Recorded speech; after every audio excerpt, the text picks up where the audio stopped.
Welcome back guys, कैसे हैं आप सभी। उम्मीद करता हूँ अच्छे होंगे। तो दोस्तों, अगर आप एनटीपीसी या ग्रुप डी की तैयारी कर रहे हैं तो ये क्लास आपके लिए बहुत ज़्यादा इंपॉर्टेंट होने वाली है, क्योंकि इस क्लास में हम 2024 में पूछे गए सभी परसेंटेज के क्वेश्चंस को सोल्व करने वाले हैं। तो अगर आपने एनटीपीसी का फॉर्म भरा है या फिर आप किसी भी गवर्नमेंट एग्जाम की तैयारी कर रहे हैं तो ये क्लास आपको जरूर देखनी है। और अगर आपने अभी तक चैनल को सब्सक्राइब नहीं किया है तो चैनल को सब्सक्राइब कर लीजिए और बेल आइकन को प्रेस कर लीजिए, जिससे आप आने वाली सभी वीडियो के बारे में अपडेटेड रहेंगे।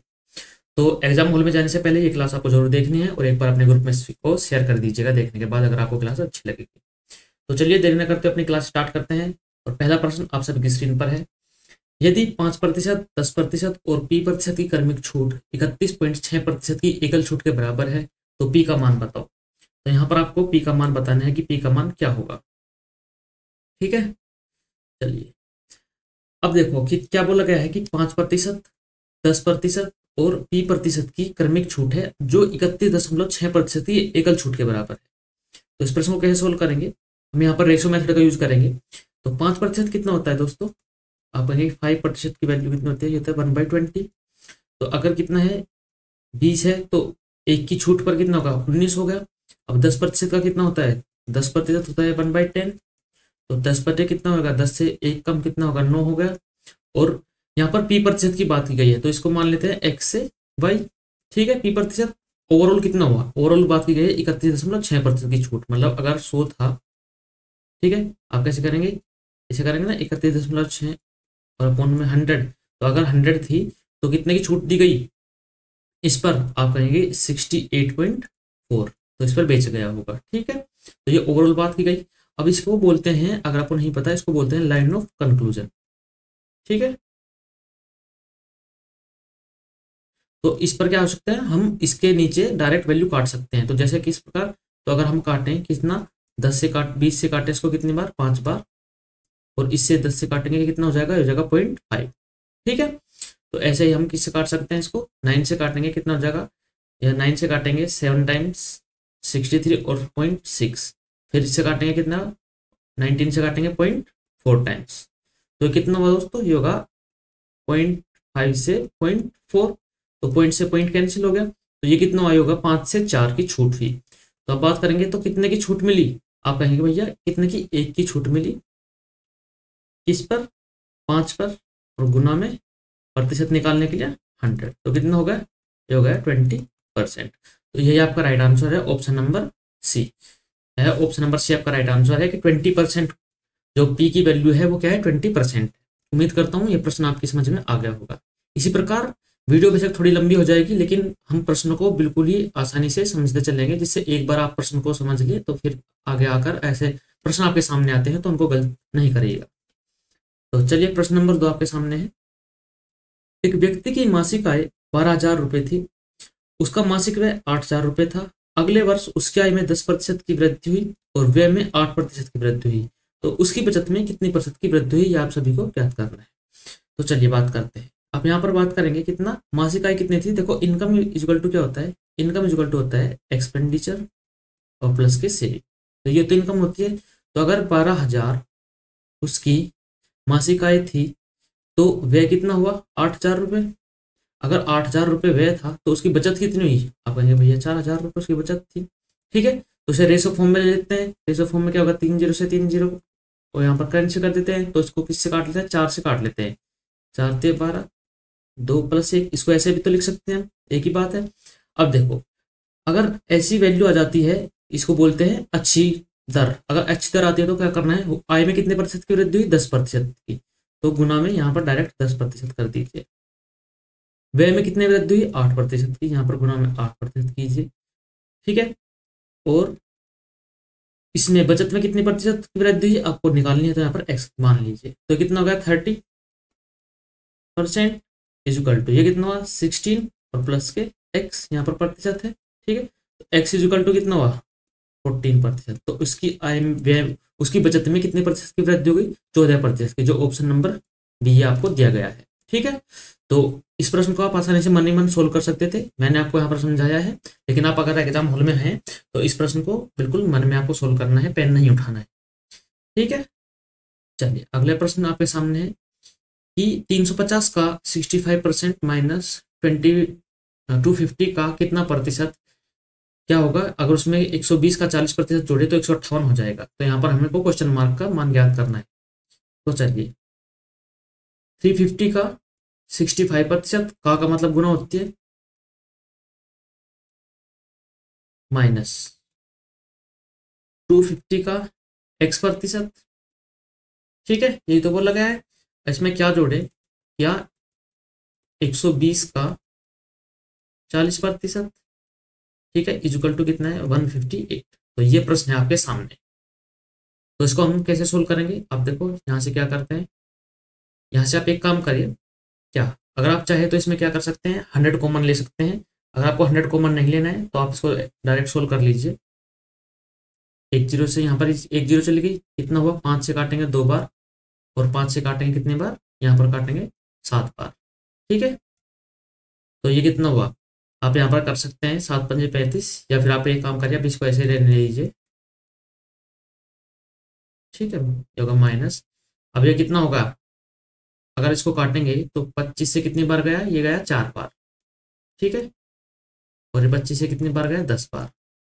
तो कितना होगा, ये होगा माइनस के 10x/4 प्लस, अब देखो कि कितना होता है, आप इसको काटेंगे 40% को हम 2/5 से लिख सकते हैं डायरेक्ट, और 5 इसको काटेंगे कितने बार, अब होंगे 24 बार, और 24 की 2 में मल्टीप्लाई करेंगे तो कितना होगा 48, और इक्वल टू कितना होगा 158।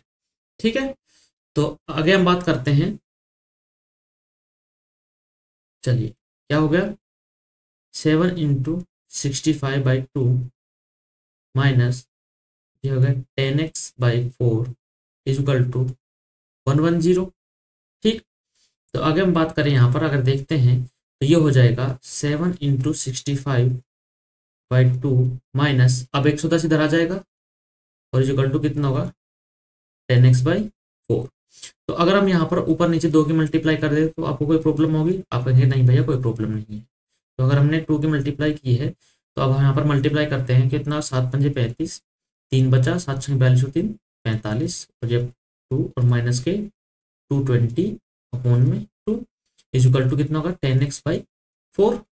ठीक है, तो अब देखो यहाँ पर कितना हुआ, ये बचा 5, ये बचा 3, और ये कितना है 2 इक्वल टू ये कितना हुआ 2 इक्वल टू 10x/ कितना हुआ 4, तो ये होगा 2 दूनी 4, और ये कितना हुआ 235, 2 से काटेंगे 5 बार, और 5 से काटेंगे कितना 5 चौक 20, और 5 से 35, तो कितना हो गया 47% हो गया। ठीक है दोस्तों, तो ये आपको प्रश्न ऐसे सोल्व नहीं करना था, ये मैंने आपको बिल्कुल बेसिक बताया है। आपको बहुत सी कैलकुलेशन जो है इसमें मन में करनी है। जैसे आप इस प्रश्न को, अगर मैंने आपको यहाँ तक ये लाइन लिखी है तो आपको प्रश्न में जब एग्जाम हॉल में बैठेंगे तो ये लाइन आपको नहीं लिखनी है। क्यों, क्योंकि आपको डायरेक्ट इस लाइन पर जाना है। इतना तो आप मन में सोल्व कर सकते हैं। ठीक है, और यहाँ पर आपको वहाँ एलसीएम नहीं लेना है कि आप ऐसे लिखेंगे, तो वहाँ पर आप क्या करेंगे, ये चीजें मन में सोल्व करेंगे तो आपको वहाँ पर समय बचेगा। मैंने आपको समझाने के तौर पर यहाँ पर इनका एक्सप्लेनेशन दिया है। ठीक है, चलिए आगे बात करते हैं। अगला प्रश्न आपके सामने है कि एक परीक्षा का उत्तीर्ण प्रतिशत कितना है भाई, 35% है। यदि 210 अंक पाने वाला एक छात्र 14 अंकों से अनुत्तीर्ण हो जाता है तो परीक्षा के अधिकतम अंक क्या है। कि मानने की बात यह है कि एक परीक्षा में एक बच्चा बैठा और उसको पास होने के लिए 35% की आवश्यकता है, लेकिन उससे क्या हुआ कि उसने 210 अंक पाए और 14 अंकों से अनुत्तीर्ण हो गया। अगर उसको 14 अंक और मिल जाते तो वो क्या हो जाता, उत्तीर्ण हो जाता। तो यही तो किसके बराबर है, 35% के बराबर है। तो इसको क्या लिख सकते हैं, 35% इक्वल टू कितना हुआ, ये हुआ कितना 224। तो 7 से काटेंगे कितनी बार, 7 से काटेंगे 5 बार, तो 5% की वैल्यू कितनी हो जाएगी, 7 से काटेंगे 3 बार और 7 से काटेंगे 2 बार। तो क्या करेंगे 100% पे क्या करेंगे, इधर भी 20 की मल्टीप्लाई और इधर भी 20 की मल्टीप्लाई, तो कितना हो जाएगा, ये हो जाएगा 640। तो ऑप्शन नंबर कितना हो जाएगा, ऑप्शन नंबर डी आपका राइट आंसर है कि परीक्षा का जो अधिकतम अंक है वो 640 है। ठीक है, चलिए अगला प्रश्न आप सभी के सामने है। एक वस्तु की कीमत 8% बढ़ जाती है, बाद में नई कीमत में 8% की कमी हो जाती है। नवीनतम जो कीमत है वो 1 रुपये है, तो वस्तु की मूल कीमत क्या थी। तो आपसे क्या है, इनिशियल वैल्यू पूछी गई है और फाइनल वैल्यू आपके लिए यहाँ पर दे दी गई है। तो यहाँ पर किसका यूज कर सकते हैं हम, डायरेक्ट यहाँ पर रेशियो मेथड का यूज कर सकते हैं। एक वस्तु की कीमत पहले आर प्रतिशत बढ़ी, ठीक है। तो आर प्रतिशत कितना होता है, आर प्रतिशत का मतलब यही तो होता है कि आर बाई 100 हुआ, ठीक है। मतलब पहले अगर 100 थी तो अब क्या हो गई, यहाँ पर इनिशियल लिखेंगे और फिर लिखेंगे फाइनल। तो यहाँ पर क्या हुआ, अगर पहले कितनी थी 100 थी, तो फाइनल में कितना हुई 100 प्लस आर हुई, ठीक है। बाद में नई कीमत में आर प्रतिशत की कमी हो गई। अब नई कीमत में क्या हुआ, आर प्रतिशत की कमी हो गई। आर प्रतिशत मतलब अगर 100 थी तो 100 माइनस कितना हो गया, आर हो गया। तो यहाँ पर क्या कर सकते हैं, इसको कर लो, कितना होगा, एक के सामने 4 जीरो, 1 2 3 4 इजिकल टू, तो ये क्या हुआ, आप इसको कहेंगे कि ए प्लस बी इंटू ए माइनस बी कितना होगा, ये होगा 100 का स्क्वायर, या फिर इसको 4 जीरो लिखकर माइनस के आर स्क्वायर कर दीजिए। अब आपसे पूछा गया है कि अगर नवीनतम वैल्यू ये है, इसकी वैल्यू कितना है, 1 है, ठीक है। तो वस्तु की मूल वैल्यू क्या थी, अगर इसकी वैल्यू 1 है तो आपको इसकी निकाल लिया है, 10,000 की वैल्यू निकालनी है। तो ये कितना हो जाएगा, ये जगह 1/10,000 माइनस आर स्क्वायर और मल्टीप्लाई बाई कितना हो गया 10,000। तो यही आपका आंसर हो जाएगा। अब ये देख लीजिए ऑप्शन कहाँ पर है, ऑप्शन नंबर 1 आपका राइट आंसर हो जाएगा। तो आपकी जो ऑप्शन नंबर 1 में आपका राइट आंसर दिया गया है। उम्मीद करता हूँ आपकी समझ में आ गया होगा। थ्योरेटिकल बेस्ड क्वेश्चन था, बिल्कुल आसानी से आप सोल्व कर सकते थे।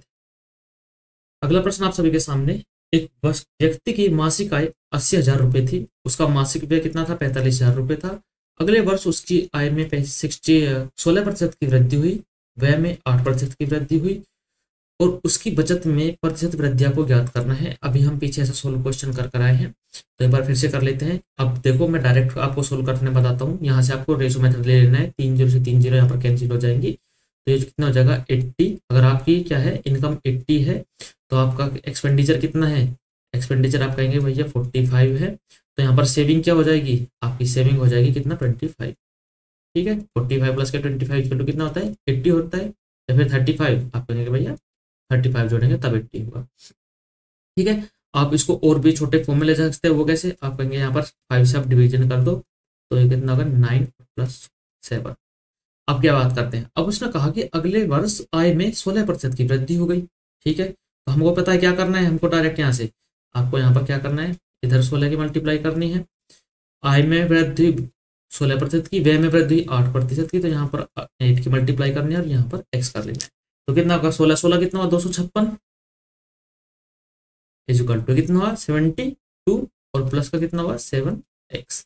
तो ये कितना हो जाएगा 256। इसमें से आप 72 को कैंसिल करेंगे, माइनस करेंगे, अपॉन में 7 से डिवाइड कर देंगे, तो ये आपका सामने x का मान आ जाएगा।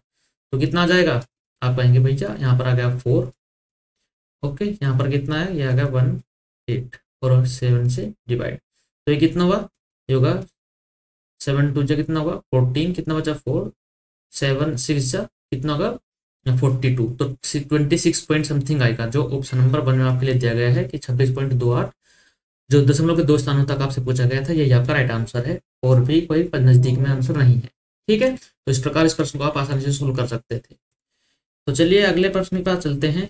एक स्कूल में गणित अंग्रेजी, अगला प्रश्न क्या है कि एक स्कूल में क्या हुआ है, गणित अंग्रेजी रसायन विज्ञान मतलब मैथमेटिक्स, ठीक है, इंग्लिश और केमिस्ट्री के विज्ञान के सीटों का अनुपात कितना है 6:4, ठीक है 7 है। इन सीटों में क्रमशः 20%, 40% और 60% की वृद्धि हो जाती है, तो बढ़ी हुई सीटों का अनुपात ज्ञात करना। तो ऐसे प्रश्नों में दोस्तों क्या करना है, या तो आप इनको 60 लीजिए या आप इनको डायरेक्ट 600, 400, 700 मान लीजिए, तो उसमें आपको आसानी हो जाएगी। अगर यहाँ से आप प्रश्न को डायरेक्ट यहीं से सोल्व करेंगे तो आपको क्या होगा पॉइंट में जाएगा, ठीक है। तो 600 मान लो, इसको 400 मान लो, इसको 700 मान लो। मैं ऐसा 600, 400, 700 क्यों मान रहा हूँ, क्योंकि इसमें क्या होगा कि आपको पेन उठाने की आवश्यकता नहीं पड़ेगी। अब देखो कैसे कि इन शीटों में क्या हुआ है 20% की वृद्धि हो गई पहले में गणित में, तो 600 का 20% कितना होता है, आप कहेंगे कि भैया कितना होता है 120 होता है। तो 600 में 120 जोड़ेंगे तो डायरेक्ट कितना हो जाएगा 720। देखो कैसे, ये हो जाएगा 600 का डायरेक्ट 120 निकालो, ठीक है। 120% कितना हो गया, आप कहेंगे कि ये 0, ये होगा 720, ठीक है। तो कितना हो जाएगा 720 हो जाएगा। अब 400 का 40% कितना होता है, आप कहेंगे कि 160, तो कितना हो जाएगा 560 हो जाएगा। अब ये कितना होगा 420 कितना जोड़ेंगे इसमें 60% जोड़ेंगे तो 420, ये कितना हो जाएगा 1120 हो जाएगा। देखो कैसे कि 400 का अगर आप 40% निकालते हैं तो कैसे होगा, तो आप कहेंगे भाई क्या 140% निकालते हैं तो 14 चौका 56 हो जाएगा 560। और अगर यहाँ पर निकालते हैं 700 का कितना 60% तो 160% निकालो, तो 2 जीरो 16 सत्ते 112 और 1 जीरो लगा दो, तो हो गया ना आसान प्रश्न आपके लिए। तो यहाँ पर अनुपात निकालना है इनका, तो 1 जीरो से 1 जीरो कैंसिल। ठीक है, तो अब क्या करो, 8 से कर सकते हो, 8 से नम 72, 8 से काटेंगे कितने बार, 8 से काटेंगे 7 बार, और 8 से काटेंगे तो कितना होगा 14 112, तो हो जाएगा 9:7:14, यही आपका राइट आंसर हो जाएगा, जो कि ऑप्शन नंबर कौन से में दिया गया 9:7:14, ऑप्शन नंबर बी। चलिए अगला प्रश्न आप सबके सामने है। एक दुकानदार अपने सामान के मुद्रित मूल्य पर 10% की छूट देता है, फिर 20% का लाभ कमाता है, तो क्रय मूल्य और मुद्रित मूल्य के बीच का अनुपात बताओ। आप सबने पढ़ा होगा कि सीपी और एमआरपी के बीच एक संबंध होता है क्या, कि अगर क्या होता है, ये होता है 100 माइनस डी प्रतिशत, और ये कितना होता है 100 प्लस के डी प्रतिशत। ठीक है, ये अनुपात होता है इनका। तो 100 माइनस डी कितना होता है, तो 100 में से 10 घटाएंगे, 10% का डिस्काउंट है तो कितना हो जाएगा 90, अनुपात में यहाँ पर कितना हो जाएगा, परसेंट से परसेंट कट जाएगा तो 120, 100 में 20 जोड़ेंगे तो कितना हो जाएगा 120। तो इनके बीच अनुपात बताना है, तो 30 से कितना होगा 30 से काटेंगे 3 टाइम्स और 30 काटेंगे 4 टाइम्स, तो 3:4 जो है राइट आंसर हो जाएगा, जो कि ऑप्शन नंबर ए आपको दिया गया है। तो दोस्तों ये सभी आपके प्रीवियस ईयर प्रश्न हैं जो अभी 2024 में पूछे गए थे। अगर जब ये वीडियो आपको अच्छी लगी हो तो एक बार चैनल को जरूर सब्सक्राइब कर लीजिएगा, और इस वीडियो को अपने सभी दोस्तों के साथ शेयर कर लीजिएगा जो भी आने वाले समय में एग्जाम देने वाले हैं, चाहे वो किसी भी लेवल का एग्जाम क्यों ना हो, एसएससी हो, रेलवे हो, या फिर कोई और एग्जाम हो। ठीक है, अगला प्रश्न आप सबके सामने है। यदि पेट्रोल की कीमत में 7% की वृद्धि होती है तो उपभोक्ता द्वारा खपत में कितने प्रतिशत की कमी की जानी चाहिए कि यदि पेट्रोल पर व्यय हो। तो इसका एक फॉर्मूला होता है, क्या होता है देखो, किस पर आधारित है, price into consumption is equal to quantity होता है। ठीक है, या फिर इसको एक्सपेंडिचर भी कह सकते हैं। ठीक है, प्राइस इनटू कंजप्शन। तो क्या होता है कि अगर आपको क्या दे दिया गया, व्यय अपरिवर्तित रहे, अगर व्यय जो होता है वो निश्चित रहता है, ठीक है, क्या रहता है, आप कहें कि व्यय जो है वो निश्चित रहता है, तो क्या होता है कि जो प्राइस होता है वो रेसिप्रोकल हो जाता है किसका, कंजप्शन का, मतलब कंजप्शन का उल्टा हो जाता है प्राइस। तो यहाँ पर बात करते हैं कि कितने की कीमत वृद्धि हुई 7%, तो आप कहेंगे भैया 7% कितना होता है 7/100, अगर प्राइस 100 था तो कितना होगा 107 हो गया। ठीक है, ये तो प्राइस हो गया। तो हमको क्या निकालना है, हमको तो खपत में निकालना है, खपत में कमी कितनी की जानी चाहिए, कि अगर प्राइस बढ़े तो खपत में कमी की जाएगी, ये तो नॉर्मल सी बात है। घर में अगर कोई सामान आता था और अगर उसकी कीमत बढ़ जाती है, पहले ज्यादा मात्रा में आता था फिर वो कम मात्रा में आना स्टार्ट हो जाएगा, तो कंजप्शन क्या हो जाएगा, आपने कहा कि खर्चा परिवर्तित है, खर्चा हमें उतना ही करना है। ठीक है, तो क्या हो जाएगा, ये इसका रेसिप्रोकल हो जाएगा, तो क्या होगा रेसिप्रोकल हो जाएगा, तो इसका मतलब ये है कि ये 107 यहाँ पर होगा और 107 से 100 हो जाएगा। अगर पहले 107 आता था तो अब कितना आ रहा है, वो 100 आ रहा है, तो कितने की कमी करी हमने, आप कहेंगे भैया 7 की कमी की, किस पर 107 पर, और गुना में 100। तो आप क्या करेंगे, आप कहेंगे भैया यह हमको होगा 700/107। ठीक है, तो कितना हो गया, आप कहेंगे कि 7 टाइम्स जाएगा, आप कहेंगे नहीं भैया 7 टाइम्स नहीं जाएगा, 6 टाइम चला जाएगा। ठीक है, तो कितना हो जाएगा 6×7=42, 6 टाइम चला जाएगा, तो ये आपका राइट आंसर हो जाएगा ऑप्शन नंबर 1। चलिए अगला प्रश्न आप सबके सामने, दो संख्याएं एक तीसरी संख्या से 17% और 50% अधिक है, दोनों संख्याओं का अनुपात बताओ। तो बड़ा ही आसान प्रश्न है। ठीक है, इसमें कोई आपको रेशो पेशो नहीं बनाना, डायरेक्ट करना है। देखो अगर मान लिया कि तीसरी जो वैल्यू है वो कितनी है 100 है, तो पहली वैल्यू 17% अधिक है, तो 100 का 17% कितना होगा 17 हो गया, तो 17 अधिक हो गई 117। दूसरी 50% अधिक है, अगर 100 है 100 से 50% कितना होता है 50 होता है, तो वो अधिक हो गई, तो कितना हो गया 150 हो गया। ठीक है, तो अब ये पूछा गया है कि दोनों संख्याओं का अनुपात बताओ, अनुपात बताओ क्या होगा। तो आप कहेंगे कि भैया देखो यहाँ तो हमको 117 और 50 का 150 का अनुपात नहीं दिख रहा कहीं भी, तो मैं कहूँगा भैया इनको आप सिंप्लीफाई कीजिए। किससे, देखो यहाँ पर देखो, अगर आपको नहीं प्रश्न समझ में आता है, देखो देखो 7 8 9 संख्याओं का योग 9 है, तो ये 3 से कट जाएगी, तो 3 से काटो, 3 3 9 और 3 9 27। ठीक है, अब दिख रहा है 39 कहाँ आ रहा है, ऑप्शन नंबर बी में आ रहा है, और 3 से 150 काटोगे तो 50 बार आ जाएगा। तो 39/50 आपका राइट आंसर हो जाएगा। उम्मीद करता हूँ ये प्रश्न आपको आसान लग रहे होंगे और 2024 में पूछे गए हैं और आपके लिए बहुत इंपॉर्टेंट है, आसानी से सोल्व कर पा रहे होंगे। अगला प्रश्न क्या है, एक निश्चित वर्ष में एक शहर की जनसंख्या 18,000 थी। अगले वर्ष पुरुषों की जनसंख्या में 5% की वृद्धि हुई, महिलाओं की जनसंख्या में 7% की वृद्धि हुई और कुल जनसंख्या 19,200 हो गई। उस वर्ष में पुरुषों और महिलाओं की संख्या का अनुपात बताओ क्या होगा। बड़ा ही प्यारा प्रश्न है, बहुत ही आसान प्रश्न है। मैं इसके आपको दो तरीके बताऊंगा। पहला, आपको नॉर्मल जो बेसिक होता है, ठीक है, जिससे आप बहुत ज्यादा प्रश्न सोल्व कर सकते हैं, और दूसरा एलिगेशन बताऊंगा। देखो, एक शहर की जनसंख्या कितनी है, सॉरी मैं जहर बोल रहा था, एक शहर की जनसंख्या जो है वो कहेंगे कि भैया वो है 18,000। ठीक है, चलो, पुरुष और महिला है उसमें, ठीक है, ये हो गया मेल और फीमेल, लिख लेते हैं मेल और फीमेल है। उसमें क्या बात की गई है कि मेल में तो ही 5% की वृद्धि और महिलाओं में हुई 7% की वृद्धि। ठीक है जी, ठीक है, ओके। तो ओवरऑल जनसंख्या में जनसंख्या वृद्धि कितनी होगी, 19,200, मतलब 18,000 से कितना हो गया, वह होगा 19,200 हो गई। ठीक है, तो कितना बढ़ा, आप कहेंगे भैया 1200 बढ़ा। ये बात नॉर्मल है कि इतना बढ़ा, ठीक है, इतना कोई भी समझ सकता है। ठीक है, मेल 5% बढ़ा और फीमेल 7% बढ़ा। लेकिन अगर मैं कहने लगे कि हम तो भाई ओवरऑल 5% ही बढ़ाएंगे, ठीक है, मेल भी 5% और फीमेल भी 5%, तो कितना होगा। आप कहेंगे कि ठीक है भैया कोई बात नहीं, 5% बढ़ा लो, तो 18,000 का आप 5% निकाल लो। तो 18,000 का अगर 5% निकाल लेंगे तो आप कहेंगे भैया ये कितना होगा, 18×5 = 90, तो मतलब 900, तो टोटल 900 बढ़ जाएगी।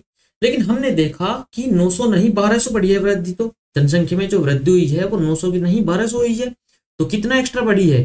आप कहेंगे भैया एक्स्ट्रा तो बढ़ी है कितनी, 300। ये 300 कब एक्स्ट्रा बढ़ी है, ये 300 एक्स्ट्रा बढ़ी है क्योंकि यहाँ पर क्या है, यहाँ पर है 5% प्लस के 2%। ठीक है, इन्होंने माना था कि 5% पे ही बात करते हैं, लेकिन बढ़ी कितना है एक्स्ट्रा 300। वो एक्स्ट्रा 300 किसकी वजह से बढ़ी है, आप कहेंगे भैया इस 2% की वजह से, इस 2% की वजह से एक्स्ट्रा बढ़ी है, कितना है 300। तो 2% की वैल्यू कितनी हुई, आप कहेंगे भैया 2% की वैल्यू हुई 300। तो 100% कितना हो जाएगा, 100% के लिए आप 5 की मल्टीप्लाई 50 की इधर करेंगे और 50 की इधर करेंगे। ठीक है, तो कितना हो जाएगा 15,000। तो फीमेल कितनी है, 15,000 है फीमेल। टोटल कितना था, आप कहेंगे भैया टोटल थे 18,000। अगर 18,000 टोटल था, उसमें से 15,000 फीमेल को हटा दें तो कितना बचा, आप कहेंगे भैया 3,000। और ये 3,000 कौन है, ये है मेल। ठीक है, ये क्या है, मेल है। तो अब क्या कर निकालना है आपको, आप निकालना है पुरुषों और महिलाओं की जनसंख्या का अनुपात। तो 3,000 तो हो गया भैया कौन, मेल, क्योंकि मेल और फीमेल के निकालना है, और फीमेल है 15,000। तो यहाँ पर इनको रेशो निकालना है, तो कितना होगा, 3 एकम 3 और 3 पंचे 15। तो ऑप्शन नंबर कौन सा है, ऑप्शन नंबर बी आपका राइट आंसर हो जाएगा कि 1:5 उनकी जनसंख्या का अनुपात होगा। ठीक है, इस प्रकार आप प्रश्न को सोल्व कर सकते थे, जो कि आपका बेसिक है, आप इसको आसानी से सोल्व कर सकते थे। ठीक है, देखो ये समझाने के प्रोस्पेक्टिव से मैं आपको इतना लिख रहा हूँ, आप ये सोचे कि भैया क्या एग्जाम हॉल में ऐसे सोल्व करेंगे, नहीं नहीं, ऐसा एग्जाम हॉल में बिल्कुल आपको सोल्व नहीं करना है। अगर आप इस प्रकार प्रश्न को सोल्व कर रहे हैं तो आप अपना समय व्यर्थ कर रहे हैं, आप बिल्कुल भी इसका मतलब कि सरकारी नौकरी लेने के इच्छुक नहीं है। यह आपको समझाने के लिए है, क्योंकि आप यहाँ पर समझने आए हैं। जब एग्जाम हॉल में जाएंगे तब आपको प्रश्न को कैसे सोल्व करना है, चलिए एक बार उस बारे में बात कर लेते हैं। मैं डायरेक्ट आपको बताता हूँ कि प्रश्न में कैसे सोल्व करना है जब एग्जाम हॉल में बैठे होंगे।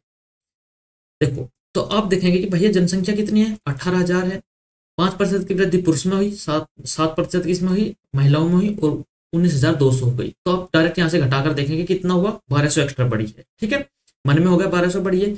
अब आपने क्या देखा, यहाँ 5% बढ़ी है, 7% बढ़ी है, तो मन में करोगे 5% पे करते हैं, तो 18,000 का 5% कितना हो गया, 900। तो 900 और 1200 कितना एक्स्ट्रा है, 300 एक्स्ट्रा है। तो कितना एक्स्ट्रा हुआ है 300, कितने की वजह से 2% की वजह से। 2% की वैल्यू कितनी है 300, तो कितना होगा 50%, 100% निकालने के लिए कितना हो गया 15,000। 15,000 वो है तो 18,000 में से 3,000 वो हो गए, तो 3,000 और 15,000 का अनुपात कितना होगा 1:5। क्या पेन उठाने की आवश्यकता थी? नहीं, पेन उठाने की कोई आवश्यकता नहीं थी। लेकिन किसको नहीं थी? जिसकी प्रैक्टिस ज्यादा होगी, प्रैक्टिस अच्छी की होगी, ठीक है। क्योंकि जितना ज्यादा आप मैथ्स को प्रैक्टिस करेंगे उतनी आपकी कैलकुलेशन अच्छी होगी, उतनी स्पीड अच्छी होगी और कंसेप्ट भी आपके क्लियर रहेंगे। अगर आप ऐसा कर रहे हैं कि आपने आज यहाँ पर प्रश्न को देखा और फिर कहेंगे कि हाँ समझ में आ गया, हो जाएगा, लेकिन जब आपके सामने ये प्रश्न एग्जाम हॉल में आएगा तो आप इस प्रश्न को नहीं कर पाएंगे, क्योंकि आपकी समझ में नहीं आएगा कि एग्जाम को इस प्रश्न को स्टार्ट कैसे करना है, ठीक है। फिर आप क्या करेंगे, अगर आप बेसिक आपका ऐसे करेंगे तो आप ऐसे करेंगे, उस प्रश्न को ऐसे सोल्व करेंगे जैसे मैंने आपको समझाया है, ठीक है। तो आपको क्या करना है, ये जो आप तैयारी अच्छी कर लेते हैं, आपका कंसेप्ट अच्छा हो जाता है और आप प्रैक्टिस ज्यादा करते हैं, तो आप यहाँ पर क्या करते हैं, कुछ चीजों को छोड़ दे जाते हैं कि मन में उन चीजों को सोल्व करते हैं, पेन का यूज कम करते हैं, ठीक है। चलिए अब हम बात करते हैं आपसे कि यहाँ पर ये तो हो गया नॉर्मल बेसिक, ठीक है। दूसरी बात करते हैं कि यहाँ पर एलिगेशन का यूज कैसे करें,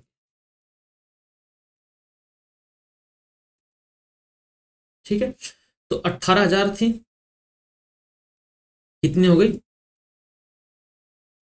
19,200। आप कहेंगे भैया कितनी बढ़ी, आप मैं कहूंगा भैया 1,200 बढ़ी। किस पर बढ़ी, दर निकालने के लिए 18,000 पर बढ़ी, दर निकालने के लिए 100 की गुणा, ठीक है। तो 2 जीरो से 2 जीरो कैंसिल, 1 जीरो से 1 जीरो कैंसिल, तो यहाँ पर आप कितना होगा, ये होगा 60 और 60/9, ठीक है। 60/9 हो गया।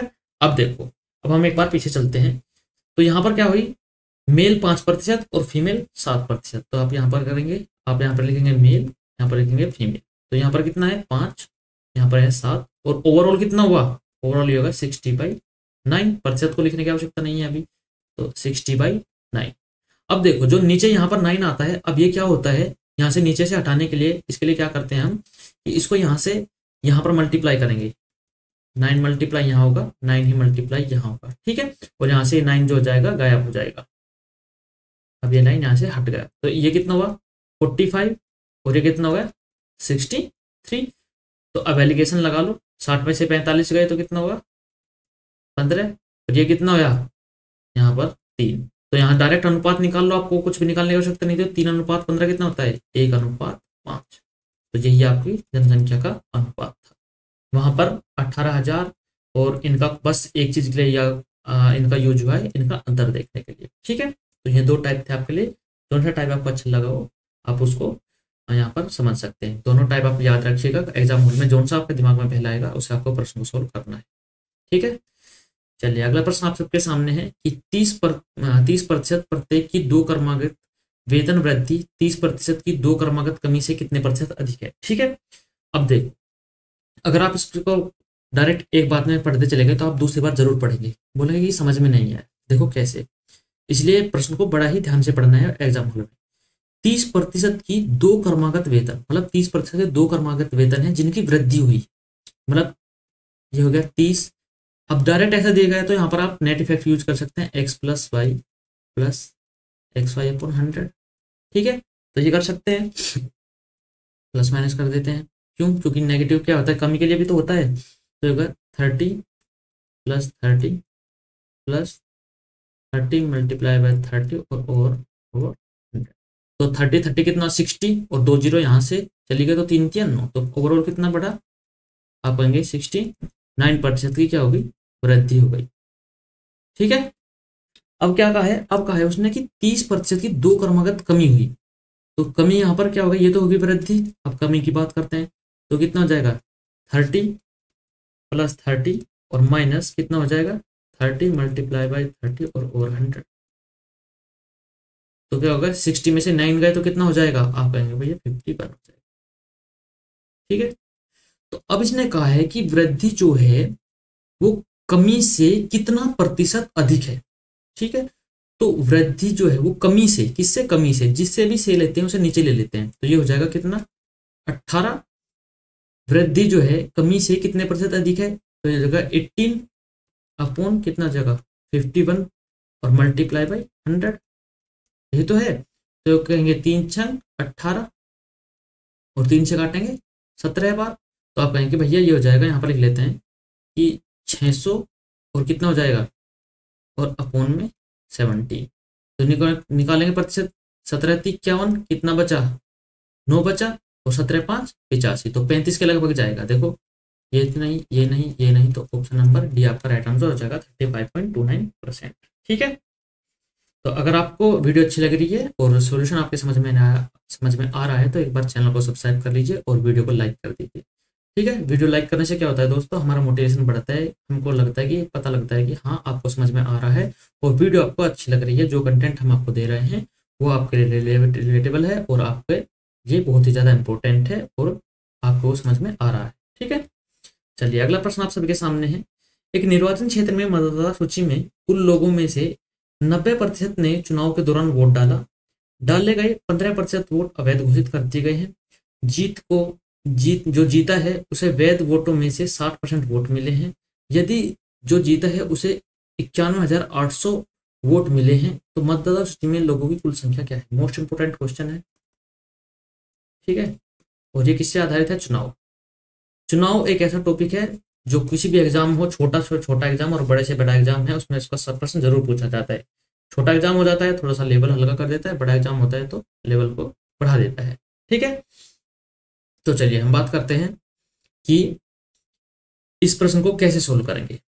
तो चुनाव अगर आप अच्छे तरीके से सीखना चाहते हैं तो मैंने एक वीडियो डाली है जो मात्र 20 मिनट की वीडियो है और उसमें चुनाव के 5 टाइप मैंने एक एक करके आपको समझाए हैं और बड़े ही आसानी से आप उन प्रश्न को, उन टाइप को समझने के बाद में और प्रश्न को आसानी से सोल्व कर सकते हैं। तो इस प्रश्न को सोल्व करते हैं कि एक निर्वाचन क्षेत्र में मतदाता सूची में कुल लोगों में से कितने 90% ने मत डाले। मान लिया एक्स है, उसमें से 90% ने वोट डाले। ठीक है भाई। अब उसमें से क्या हुआ कि डाले गए 15% वोट अवैध हो गए। 15% वोट क्या हो गए? अवैध हो गए। तो कितने वैध मत हैं? तो आप कहेंगे भैया 85% तो वैध हैं। ठीक है। मल्टीप्लाई बाय, अब जीता जो है उसको 60% मत मिले। कितने मिले हैं? अब इसे जो मिले हैं वैध वोट होगा, इसको 60% मिले हैं। इक्वल टू ये कितना होगा? ये किसके बराबर है? ये हो जाएगा 91,800 के बराबर। ठीक है। यही प्रश्न था और इतना ही आपको बस लिखना था और डायरेक्ट आपको सोल्व करना है। आप कैसे सोल्व करेंगे? आप देखो ये हो जाएगा कितना, देखो 9 से, देखो 1 0 2 0, इस 2 0 से 2 0 कैंसिल हो जाएगी। और क्या करना है आपको? अब 9 से काटो, 9 से काटो, 9 एकम 9 और 0 और 2। ठीक है। अब 17 से काटो, 17×5 = 85 और 17×6 = 102। अब 6 से काटो कितने बार? 10 बार। कितना हो जाएगा? 10 से काटो 10 बार और 5 से काटो 2 बार। तो ये कितना हो जाएगा? आप कहेंगे भैया ये कितना हो जाएगा? x = कितना हो जाएगा? तो 0 यहाँ पर हो गई। अब कितना है आपको निकालना है? मतदाता सूची कुल संख्या, तो कितना हो जाएगा? 100% की वैल्यू निकालनी है। तो 100% की वैल्यू कितनी हो जाएगी? तो ऑप्शन नंबर डी आपका राइट आंसर हो जाएगा। यही आपको यहाँ पर देखने को मिल रहा है। ठीक है।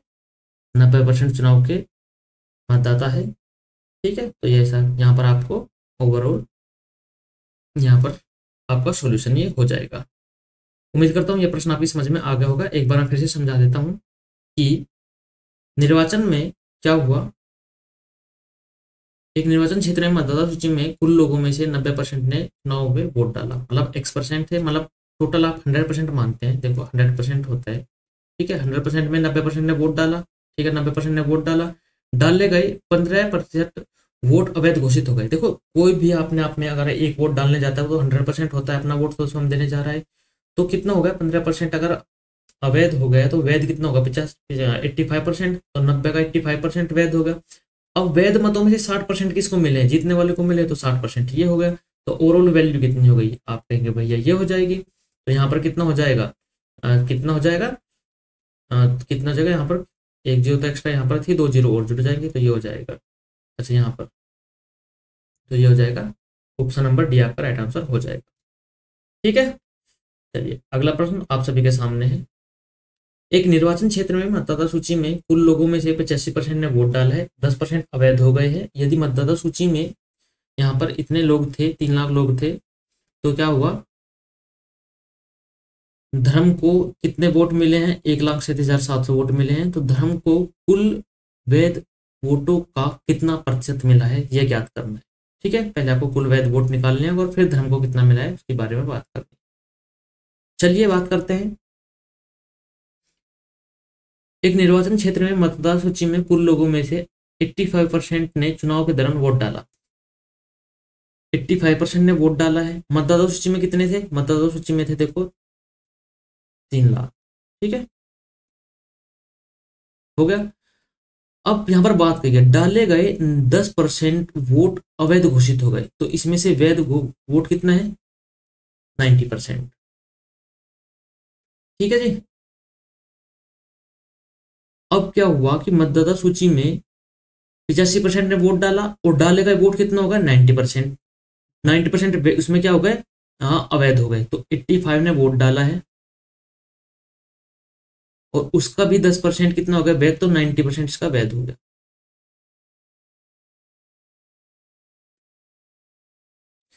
धर्म को कुल वैध वोटों का कितना प्रतिशत मिला, बस ये आपको ज्ञात करना है। ठीक है, तो ये वैध मत है और इनको निकालना है।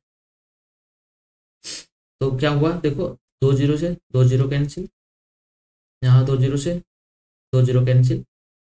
ठीक है, अब ये कितना होगा, 9×3=27, 2 जीरो, ये 2 जीरो कैंसिल हुई यहाँ से यहाँ तक, और ये 2 जीरो यहाँ से यहाँ की कैंसिल हो जाएगी। तो कितना होगा, 9×3=27 और 2 जीरो लग गए और मल्टीप्लाई बाई 85। ठीक है, तो क्या करोगे आप इसको काट तोड़ सकते हैं 17 में और 5 में, तो कितना हो जाएगा, जो होगा 27×5 = 135 और 2 जीरो मल्टीप्लाई बाई 17। तो ये कितना हो गया, 17 से अगर जीरो जीरो, 17×5=85 और कितना होगा 8, 17×3=51 और 8 कितना होगा 59, बच गया 5 और 17 कम 17 और 5 22। ठीक है, तो ये वैध मत थे 2,29,500। तो धर्म को इतने वोट मिले हैं, तो कुल वैध मतों का कितना प्रतिशत, मतलब आपको निकालना है कि 1,37,700 जो है वो कितना है, 2,29,500 का कितना प्रतिशत है, बस आपको ये निकालना है। ठीक है, तो 2 जीरो से 2 जीरो कैंसिल हो जाएगी। अब देखो यहाँ पर क्या ये इसका 50% से ज्यादा है, आप कहेंगे भैया 50% से ज्यादा है, तो मतलब ये आंसर नहीं हो सकता। ठीक है, 50% के लगभग है, 50.5 है। आप कहेंगे भैया 50.5 के लगभग तो नहीं लग रहा है, उससे तो ऊपर ही लग रहा है, क्योंकि 13 दूनी कितना होता है, 26 होता है। तो अगर यहाँ पर 11 होता तो 50% हो सकता था, लेकिन 50% ऊपर है, या तो इसका आंसर होगा 70.2% या होगा 60%। ठीक है, अब इसको सोल्व कर लेते हैं एक बार, देखो कैसे करना है आपको। अब यहाँ पर देखते हैं कि ये किससे हो सकता है। आप इसको काटेंगे कि भैया हम इसको 5 से काट लेते हैं, कितना का 5 चौक 20, बच गया 2, 5×5 = 25, 9, अच्छा कितना हुआ 4 हुआ, 5×9 = 45। तो यहाँ पर 5 से काटेंगे तो ये कितना हो जाएगा, हो जाएगा 1377 और गुना में कितना हो जाएगा 20 हो जाएगा, क्योंकि 5 इसको हमने 100 अलग कर लिया था। तो अब हम इसको क्या 3 से काट सकते हैं, आप देखते हैं भैया 3 से काटने का देखते हैं कि 7 7 14 और 3 17 और 18, जी हाँ 3 से काट सकते हैं, कितना होगा 153 और फिर 3 से काटेंगे कितना जगह, 3 चौक 12, कितना होगा 3×5 = 15 और 3×9 = 27, 459 हो गया। अब इसको काटेंगे हम यहाँ से कितनी बार, आप इसको काट सकते हैं कितनी बार, 3 बार, तो कितना होगा 20×3=60। तो आंसर कितना हो जाएगा, आंसर हो जाएगा ऑप्शन नंबर डी। तो ये आपका राइट आंसर था। ठीक है दोस्तों, थोड़ा सी कैलकुलेशन थी, लेकिन प्रश्न को बिल्कुल सीधा था। आप जैसे जैसे लैंग्वेज पढ़ते जाए प्रश्न को सोल्व करते जाए और प्रश्न को आसानी से सोल्व कर सकते हैं। चलिए अगला प्रश्न आप सबके सामने है कि 36,000 रुपए की 35% की छूट पर उसी राशि पर 30% के 5% की 2 क्रमिक छूट के बीच अंतर क्या हो। 3600 रुपए पर 35% की छूट दे दी गई है।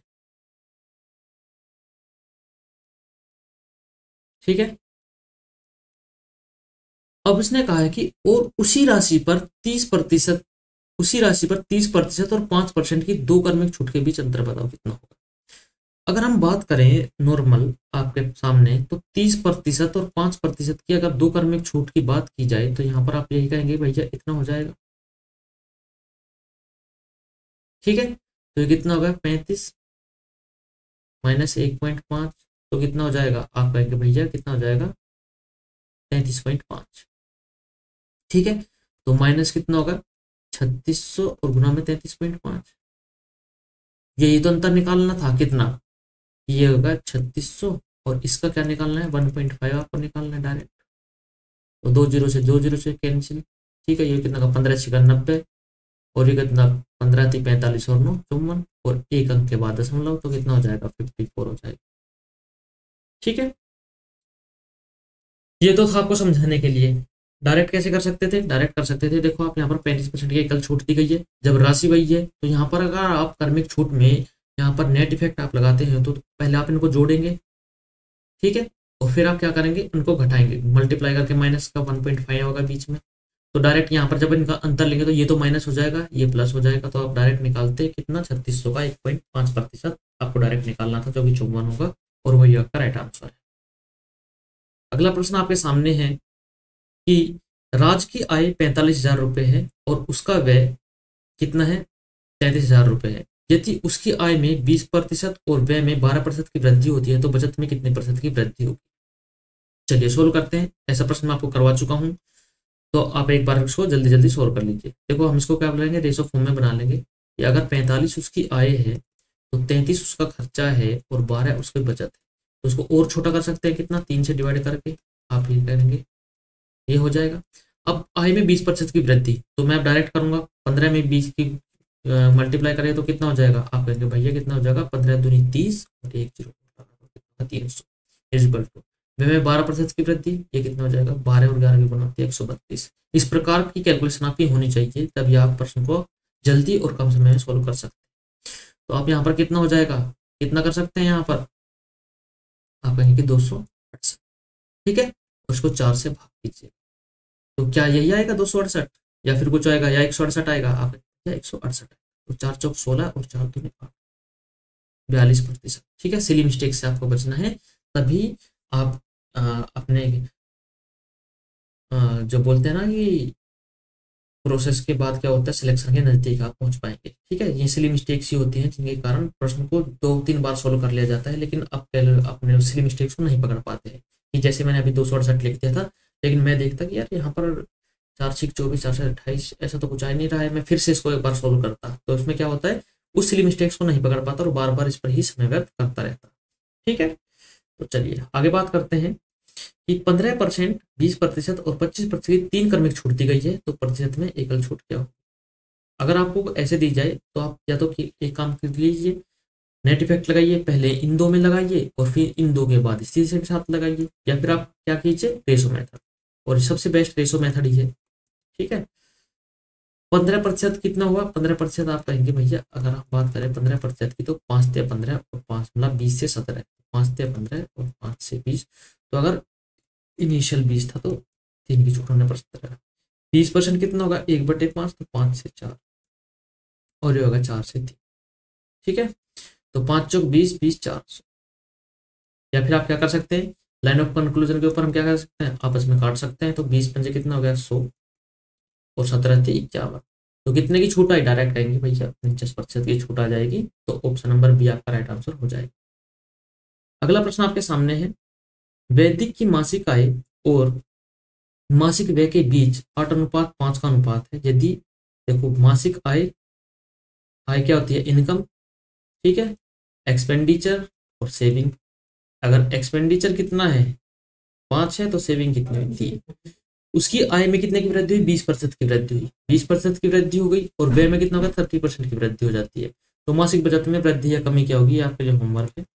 ठीक है, इस प्रश्न को आप खुद सोल्व करेंगे, अभी मैं 2-3 प्रश्न ऐसे करवा चुका हूँ।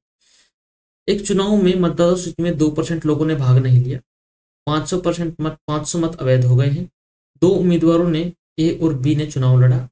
ठीक है, ए ने बी को 200 मत से हराया, और मतदाता सूची में नामांकित 43% लोगों ने ए ने अपने पक्ष में मत डाला, कितने संख्या बताओ। देखो अभी इसको क्या कर सकते हैं होल्ड पर रखते हैं।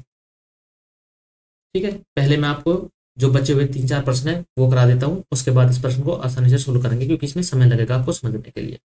ठीक है, इसमें समझना है बस, थोड़ा सा आप समझ जाएंगे तो प्रश्न को बहुत ही जल्दी फिर सोल्व कर सकते हैं।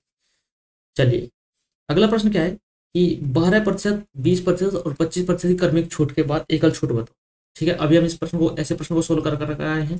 तो 25 3 बार कितना होता है, 4 से काटेंगे 3 बार और 4 से काटेंगे 25 बार, तो मतलब मैं देख लेता हूँ 12% कितना होता है, 12 और बटे में 100, तो 4 से काटेंगे 3 बार और 4 से काटेंगे 25 बार।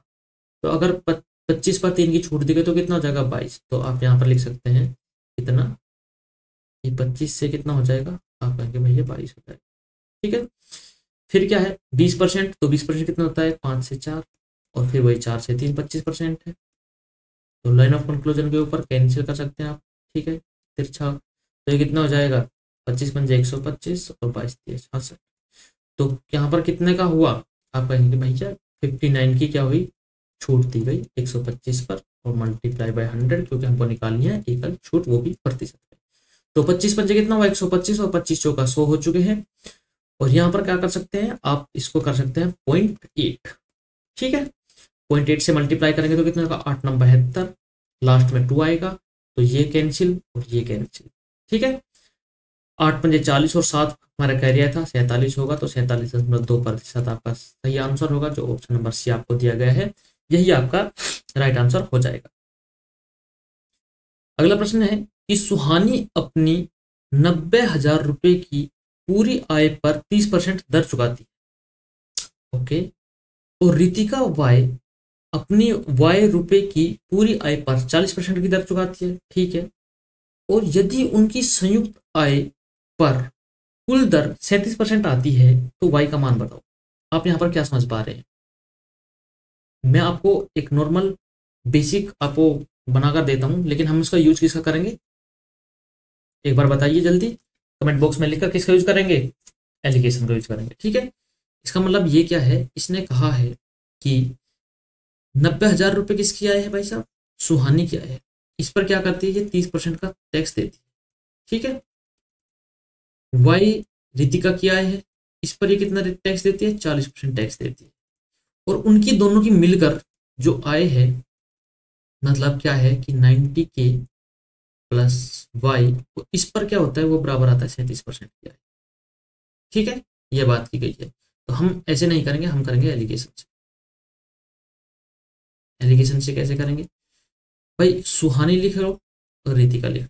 ठीक है, अगर बात करते हैं इसकी यहाँ पर कि सुहानी को कितने परसेंट, 30%, इसने कितना 40%, ओवरऑल क्या हुआ बीच में 37%। ठीक है, तो यहां से कितना हो जाएगा, तो यहाँ पर कितना हो जाएगा। ठीक है, बड़े में से छोटा घटाएंगे तो कितना हो जाएगा 7, और यहाँ पर कितना हो जाएगा 3। ठीक है, तो सुहानी की आय कितनी थी, आप कहेंगे भैया 90,000, तो 3 की वैल्यू कितनी है 90K, तो 7 की वैल्यू कितनी हो जाएगी, देखो 30 की मल्टीप्लाई इधर करेंगे तो 30 की 210 हो जाएगी, तो 2,10,000 कितना हो जाएगा 210 की, मतलब ऑप्शन नंबर डी आपका राइट आंसर हो जाएगा कि 2,10,000 क्या है, ये रितिका की आय है। ठीक है, यहां से कितना लंबा हो जाता है ये प्रोसेस, ये था बेसिक समझने के लिए, और हमने प्रश्न में किसका यूज करेंगे, एलिगेशन का यूज करेंगे। इसी बोलते हैं कि एलिगेशन एक ऐसा ब्रह्मास्त्र है आपके सामने कि आपके पास समय नहीं लगेगा, चुटकियों में प्रश्न सोल्व हो जाएगा बड़ा से बड़ा। ठीक है, देखो यहाँ से करते तो कितना बड़ा था, और यहाँ चुटकियों में सोल्व हो गया 10 सेकंड के अंदर ही। अगला प्रश्न क्या है कि यदि एक समबाहु त्रिभुज की भुजा में 34% की वृद्धि करती जाए तो इसके क्षेत्रफल पर कितना प्रतिशत की वृद्धि होगी। तो समबाहु त्रिभुज का क्षेत्रफल कितना होता है। ठीक है, अगर समबाहु त्रिभुज है और उसका एरिया की बात करते हैं तो √3/4 कितना होता है, a² होता है। ठीक है, तो इसमें जो ये वैल्यू है नियत वैल्यू, इसका तो कोई मतलब ही नहीं है, तो a² है, मतलब पहले a में वृद्धि हुई फिर a में वृद्धि हुई, तो 2 बार a आ गया, तो उसको लिखेंगे 2 बार ही लिख लेंगे। तो 34% कितना होता है, तो 34% कितना होता है, आप कहेंगे भैया कि 34% कितना होता है, a² है, तो आप यहाँ पर किसका यूज कर लेंगे सीधा, x + y + xy/100, इसका यूज कर लीजिए क्या, नेट इफेक्ट का। तो आप करेंगे कितना हो जाएगा, ये हो जाएगा 34 + 34 + 34 × 34 अपॉन में कितना हो जाएगा 100, तो ये कितना हो जाएगा, आप कहेंगे भैया हो जाएगा 68। ठीक है, प्लस अब देखो 4 चौक कितना होता है 16 होता है, लास्ट में 6 आएगा। ठीक है, 2 अंक के बाद दशमलव आएगा, ऑप्शन देखो इसमें नहीं है, इसमें नहीं है, इसमें नहीं है। ऑप्शन नंबर बी आपका राइट आंसर हो जाएगा। ठीक है, तो यहाँ पर आप प्रश्न को आसानी से सोल्व कर सकते थे। कैलकुलेशन से बचने के लिए यूनिट डिजिट का आपको रूल पता होना चाहिए कि कितना अहम होता है प्रश्नों में, और वो आपको याद रखना है। प्रश्न के साथ साथ आपको ऑप्शन देखते हुए भी चलना है कि आप जल्दी से जल्दी प्रश्न को सोल्व कर सके। तो चलिए, 3 उम्मीदवार अर्जुन, भास्कर और सरल के बीच एक पद के लिए चुनाव लड़ा गया। अर्जुन को सरल से 50 अधिक वोट मिले हैं, सरल को भास्कर से 2% कम वोट मिले हैं, और भास्कर और सरल के वोटों के बीच का अंतर कितना है? 1296 है। अर्जुन और भास्कर के वोटों के बीच का अंतर का आधा क्या है? बड़ा ही प्यारा प्रश्न है। ठीक है, चलो यहां पर हम बात करते हैं कि अर्जुन है, भास्कर है और सरल है। अब अर्जुन को भास्कर से कितना 50% वोट अधिक मिला है अर्जुन को भास्कर से। अगर हम बात करें सरल को भास्कर से, तो अगर हम भास्कर को 100 माने, ठीक है, तो कितना है अर्जुन को सरल से? अर्जुन को है सरल से कितना है मिला है? अर्जुन को सरल से 50% अधिक मिला है। तो अर्जुन को अगर हम बात करते हैं अधिक मिला है, रेशो बना लेते हैं चलो एक बार। ठीक है, अर्जुन को सरल से कितना मिला है? 50% अधिक मिला है, तो ये होगा 3/2 का रेशो हो जाएगा। हम बात करते हैं कि सरल को भास्कर से 2% कम मिला है। अगर सरल को 98 मिला है और भास्कर को क्या मिला है 100, तो कितना हो जाएगा? कितना हो जाएगा? 2 से काटेंगे, ये हो जाएगा 50। ठीक है, तो कितना हो जाएगा? ये हो जाएगा 50। तो इधर क्या करो, तो हो जाएगा अर्जुन और सरल कितना हो जाएगा? 3:2। और कितना हो जाएगा? ये हो जाएगा सरल और भास्कर कितना हो गया? 49 और 80। तो बराबर करने के लिए इधर भी 49 से मल्टीप्लाई और इधर भी 49 से मल्टीप्लाई करेंगे। ठीक है, तो ये कितना हो गया? अब इसने कहा है कि किस किस के बीच? भास्कर और सरल के वोटों के बीच का अंतर। तो 49 दूनी कितना होगा? 98। भास्कर और सरल 98 - 80 तो कितना होगा? 18। तो 18 का क्या है? 18 की वैल्यू कितनी हो जाएगी? 18 की वैल्यू हो जाएगी 1296। तो कितना होगा? 6 से काटेंगे कितने बार? 3 बार। तो 6 दूनी 12, 6 कम 6, 6 7 16। तो एक की वैल्यू कितनी हो जाएगी? 3 7 21, 72। एक की वैल्यू 72 आ गई। तो अब इसने पूछा है कि अर्जुन और भास्कर के वोटों के बीच का अंतर। अर्जुन और भास्कर के वोटों के बीच का अंतर। तो 49 या कितना हो जाएगा? आप कहेंगे भैया ये हो जाएगा कितना? 147। तो 9 3 27, 3 4 12 2 14। और 147 में से अगर आप कितना 80 घटाएंगे तो आप कितना कहेंगे? 67 हो जाएगा। तो 67 में आपको किसकी मल्टीप्लाई करनी है? 67 हो ना? हाँ, अब 67 में आपको 67 की मल्टीप्लाई करनी है। तो कहीं मल्टीप्लाई ये तो नहीं आ रहा है, कहीं गलती कर दी क्या हमने? सरल को भास्कर से 2% कम वोट मिले हैं। सरल को भास्कर से 2% कम वोट मिले हैं, तो ये होगा 98 50। ठीक है, अब यहाँ पर अर्जुन को सरल से 50% अधिक वोट मिले हैं। 50% कितना होता है? 1/2 होता है। तो ओहो ओहो, देखो यहाँ पर 2 से मल्टीप्लाई इधर भी तो होनी थी दोस्तों। तो ये छोटी गलती करी है और समय व्यर्थ हो गया कितना। तो एक बार फिर से करते हैं इसको। ठीक है,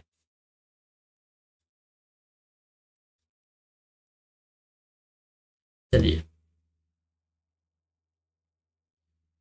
देखो यहाँ पर एक लेते हैं अर्जुन और कौन है? सरल है। तो अगर सरल को कितना मिला है? सरल को अर्जुन को सरल से अगर सरल को मिला है 2, तो अर्जुन को मिला है 3। अब यहाँ पर करते हैं इसको सरल, भास्कर और सरल को कर लेते हैं। तो सरल को कितना मिला है? 2% कम वोट मिले हैं। तो अगर सरल को मिले हैं 49, तो इसको मिला कितना है? 50। ठीक है, बराबर कर लेते हैं सरल को। यहाँ पर 49 से मल्टीप्लाई, इधर भी 49 से मल्टीप्लाई और इधर किससे मल्टीप्लाई? 2 से मल्टीप्लाई। तो ये कितना हो जाएगा? इनके बीच का रेशो आप कहेंगे कि ये हो जाएगा कि अर्जुन, सरल और भास्कर, यहाँ पर कितना हो जाएगा? ये हो जाएगा कितना? 147। ये हो जाएगा कितना? 49 दूनी 98 और ये कितना हो जाएगा? ये हो जाएगा 50 दूनी 100। ठीक है, तो अब इसने कहा है कितना कि भास्कर और सरल के बीच का अंतर कितना है? ये 1296। देखो यहाँ पर सीधा बोला गया 2% है, तो 2% की वैल्यू कितनी हो गई? 2 की वैल्यू कितनी हो जाएगी? ये हो जाएगी 1296। एक की वैल्यू कितनी हो गई, 2×6=12 और ये हो गया 648।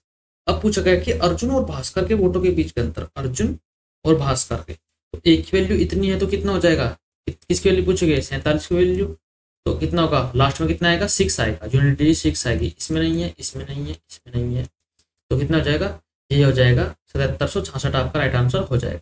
ठीक है, चलिए आज का अंतिम प्रश्न है कि 280 का x%, 240 के 15% प्लस 310 के 20% के बराबर है,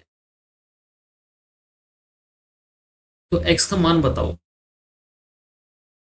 ठीक है, तो यहाँ पर देखो क्या है, यहाँ पर क्या है, यहाँ पर एक कोमा है कि 280 का, देखो प्रश्न कितना बेहतरीन दिया गया है, प्रश्न में कोमा नहीं था, ये मैंने आपको समझाने के लिए बताया कि यहाँ पर कोमा है। ठीक है, क्या है कि 280 का x%, 280 का x%, अब क्या हुआ 240 के 15%, 240 का 15% प्लस 310 का 20%, 310 का 20% ये बराबर है, बराबर है, तो x का मान बताओ। तो देखो यहाँ पर 100 से 100 कैंसिल हो जाएगा। ठीक है, ये कितना हो गया 280 का 280 और ये होगा 280 गुना में x बराबर 240 गुना में 15 और प्लस के 310 और गुना में 20। अब देखो आपको कैलकुलेशन से कैसे बचना है वो मैं बताता हूँ आपको। x का मान निकालना है तो बराबर 240 गुना में 15, इसके बटे में कितना करो 280 प्लस आप ये करो 3120 गुना में इसके अपोन में भी 280 कर दो, तो 0 से 0 कैंसिल, 4 से काटेंगे कितनी बार 6 बार और 4 से काटेंगे कितनी बार 7 बार। ठीक है, अब 1 0 से 1 0 कैंसिल हो गई, 2 से काटेंगे कितनी बार 14 बार और फिर 2 से काटेंगे कितनी बार 7 बार और 2 से कितने बार काटेंगे 155 बार। ठीक है, तो अब देखो कितना आसान हो जाएगा कैलकुलेशन करना। तो ये कितना होगा 15 का 90, 90/7 प्लस ये कितना होगा 155 और अपोन में 7 हो गया, तो कितना हो जाएगा 15×9 कितना हुआ 24, 245 और अपोन में 7, तो कितना होगा 7 या 21, 3 बचा 7 पंजे 35, तो कितना हो जाएगा x का मान कितना है 35। तो हो गई ना कैलकुलेशन आसान आपके लिए। ठीक है, तो 35 आपका राइट आंसर हो जाएगा। ठीक है, चलिए अब हमारा एक प्रश्न बचा हुआ है उसको हम सोल्व कर लेते हैं और फिर इस क्लास को हम यहाँ पर खत्म करेंगे और इसका एक दूसरा पार्ट आएगा जिसमें हम इसके बाकी के प्रश्न कंप्लीट करेंगे। ठीक है, चलिए प्रश्न क्या है, प्रश्न कहाँ है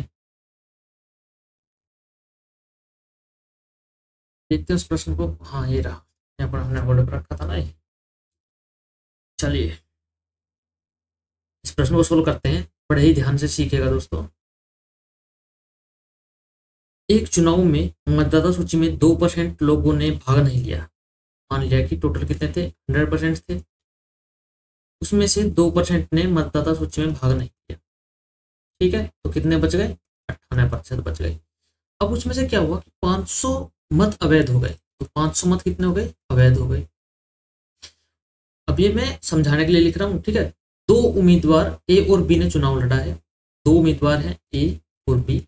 ठीक है, ए ने बी को कितने मतों से हरा दिया 200 मतों से हरा दिया है। यदि मतदाता सूची में नामांकित 43% लोगों ने ठीक है ए के पक्ष में वोट डाला, ए के पक्ष में कितना वोट डाला 43%, इसने नामांकित ने। ठीक है, तो अब ये हुआ डाले गए मतों की संख्या कितनी है, मत डाले गए मतों की संख्या बताओ कितनी है। तो आपको क्या निकालना है कि डाले गए मत है कितने, दो लोगों ने 2% लोगों ने तो भाग नहीं लिया, तो निकालना है आपको 98% की वैल्यू, ये आपको निकालनी। ठीक है, अब देखो यहाँ पर क्या है, मतदाता सूची में ये नामांकित लोग मतलब कुल मतों का, ठीक है कुल मतों का कितना मिला है। ओके, अब इस प्रश्न को करने का तरीका मैं समझाता हूँ आपको। देखो अगर आपने मेरी चुनाव वाली वीडियो जो देखी होगी तो उसमें जो चौथा टाइप है इंपोर्टेंट टाइप है वो मैंने आपको इसमें समझाया था कि जब आपके पास कुल मत आ जाते हैं कि जीतने वाले को कुल मतों का मिलता है तो वहां पर हारने वाले का कैसे निकाला जाता है। ठीक है, अगर अभी तक आपने वो वीडियो नहीं देखी है तो एक बार उस वीडियो को जरूर देखिएगा। 20 मिनट में आपका चुनाव का सारा डर खत्म हो जाएगा और आसानी से आप प्रश्न को सोल्व कर सकें। तो चलिए बात करते हैं कितना मिला है। देखो डायरेक्ट इस प्रश्न को कैसे सोल्व करते हैं। कुल मतों का कितना मिला है, इसको मिला है 43% कुल मतों का। ठीक है, जीतने वाला ए है, इसको कुल मतों का कितना मिला है 43%, ये विनर है। अगर लूजर की हम निकालें तो कैसे निकालेंगे। टोटल वैलिड वोट कितने हमारे पास, वैलिड वोट है कितना है 98%। ठीक है, तो ये कितना हो जाएगा। अब आप कहेंगे कि भैया 500 मत अवैध भी तो हैं, तो आपने कहा ठीक है 500 मत अवैध है और ए ने 200 को 94 मतों से हरा दिया। अब हम कहते हैं कि हमने मान लिया कि ये 500 मत है, ये हमने बी को दे दिए।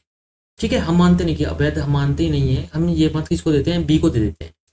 तो जहां बी 200 मतों से हार रहा था, अब वहां क्या होगा। जहां पर बी 200 मतों से हार रहा था, अगर उसको 500 वोट मिल जाएंगे तो क्या होगा। आप कहेंगे भैया वो तो जीत जाएगा। कितने कितने वोटों से जीत जाएगा, वो कहेंगे 300 वोटों से। ठीक है, 300 वोटों से जीत जाएगा, बिल्कुल जीत 300 वोटों से जीत जाएगा। तो हम कैसे निकाल लेंगे, अगर ए को 43% मिले किसका, वैलिड वोट का, तो हमको दूसरा निकालना है। यहाँ पर हमने बी को, अगर यहाँ पर देखो ये नहीं होता ना 500 मत अवैध है और डायरेक्ट देता, तो यहाँ पर डायरेक्ट हम लूजर को निकाल लेते हैं, लेकिन हम लूजर नहीं निकालेंगे, यहाँ पर हम बी को में निकालते हैं। बी को कैसे निकाल लेंगे, तो बी को निकाल लेंगे कि बी को भैया ये हो जाएगा वैलिड वोट में से, ठीक है, विनर को घटा देंगे कि विनर को कितना मिला था। तो वैलिड वोट कितने थे 98%, इसको कितना मिला है 43%, तो ये कितना हो जाएगा 55%। तो बी को कितना मिला है 55, देखो ए को मिला है कितना 43%, बी को कितना मिला है आप कहेंगे 55%। अच्छा, इनका अंतर कितना है, जीत हार का अंतर इनका तो बैठा है 12%, और 12% की वैल्यू कितनी है, क्योंकि अब बी जीत चुका है, 500 वोट हमने इसको दे दिए 300, तो यहाँ पर कितना होगा। अब किसके निकालना है आपको, अब आपको निकालना है 98% का। तो 1% की वैल्यू कितनी हुई, 12 दूनी 24 और 12 पंजे 60। अब निकालना किसका है 98%, तो 98 से यहाँ पर मल्टीप्लाई कर दो। तो 25 की 98 की मल्टीप्लाई करेंगे तो कितना हो जाएगा, आप कहेंगे कि भैया ये कितना हो जाएगा 14 7 98। ठीक है, तो ये कितना हो जाएगा, आप यहाँ पर लिख सकते हैं कि 25 मल्टीप्लाई बाई 14 और मल्टीप्लाई बाई 7, तो 14 पंजे 70 कितना होगा 7, 14 दूनी 257 कितना होगा 35, तो गुना में 7 तो कितना होगा 700, एक अंक के बाद दशमलव और 7 पंजे 35, मतलब 50 आएगा लास्ट में। 50 किसमें है, इसमें भी है नहीं है, इसमें भी नहीं है, और ये कितना होगा 7 या 21 और 3 24, तो 2450 ऑप्शन नंबर ये 1 जो है आपका राइट आंसर हो जाएगा। तो दोस्तों यहाँ पर आपका कितने हैं, हमने आपका पार्ट 1 कंप्लीट कर चुके हैं और एक पार्ट और रहेगा जिसमें आपसे बचे हुए प्रश्न को यहाँ पर हम कंप्लीट करेंगे। तो वीडियो आपको अच्छी लगे तो प्लीज़ चैनल को सब्सक्राइब कर लीजिएगा और इस वीडियो को बड़े ही ध्यान से 1-2 बार देख लीजिएगा, क्योंकि यहीं से आपको प्रश्न देखने को मिलेंगे आपके एग्जाम में। NTPC CBT 1 और ग्रुप डी में यहीं से आपको प्रश्न देखने को मिलने वाले हैं। अगर आप किसी और एग्जाम की तैयारी कर रहे हैं तो ये आपके हेल्पफुल होने वाली है, क्योंकि 2024 में जितने भी एग्जाम हुए थे वो सभी प्रश्न मैंने यहाँ पर लिए हुए हैं और रिपीटेशन हर एग्जाम में होता है। ठीक है, प्रश्न का तरीका वही होता है, कंसेप्ट वही होता है, तो बस थोड़ा लैंग्वेज में फर्क कर देते हैं और संख्या में फर्क कर देते हैं, वरना प्रश्न ऐसे ही पूछे जाते हैं। तो वीडियो कैसी लगी एक बार जरूर कमेंट बॉक्स में बताइएगा, अपना विचार रखिएगा कि और आगे अगला जो हम क्लास लें इसके बाद परसेंटेज के बाद वो कौन से चैप्टर के लिए प्रीवियस ईयर जो हमें प्रश्न करने हैं 2024 के, कौन सा चैप्टर होना चाहिए। तो जल्दी मिलते हैं अगले वीडियो में, तब तक के लिए take care, bye bye, love you all, Jai Hind, जय भारत, जय माता सरस्वती।